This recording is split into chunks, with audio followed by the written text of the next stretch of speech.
మనలో మార్పు రానంత వరకు రోజులు మారినా, నెలలు మారినా, సంవత్సరాలు మారినా మన జీవితంలో ఎటువంటి మార్పు ఉండదు.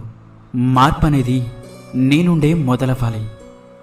మనల్ని కన్న తల్లిదండ్రులు మనకేమిస్తున్నారు అని ఆలోచించడం మాని, మనం వాళ్ళకేమిస్తే సంతోషపడతారు అని ఆలోచించండి.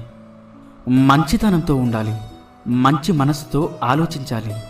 అప్పుడే అంతా మంచి జరుగుతుంది.